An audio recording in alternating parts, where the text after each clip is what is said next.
Kumbukumbu la Torati sura ya 28 mstari wa kwanza hata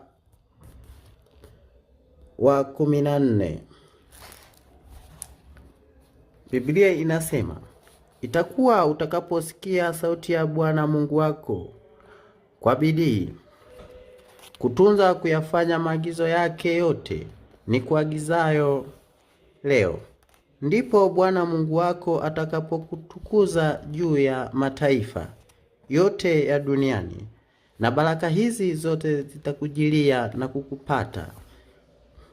Usikiapo sauti ya Bwana Mungu wako, utabarikiwa mjini, utabarikiwa na mashambani, utabarikiwa uzao wa tumbo lako na uzao wa nchi yako na uzao wa wanyama wako wa mifugo, maongeo ya ng'ombe wako na wadogo wa kondoo zako.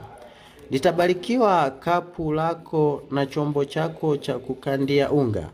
Utabarikiwa uingiapo, utabarikiwa na utokapo.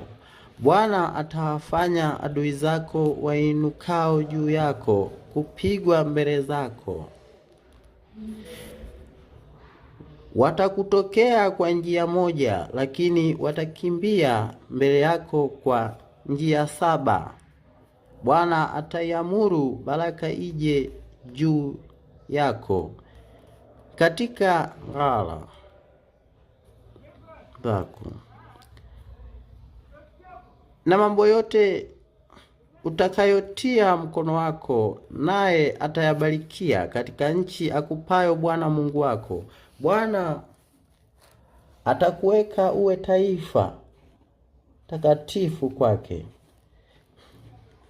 kama alivyokuapia, utakaposhika maagizo ya Bwana Mungu wako na kutembea katika njia zake.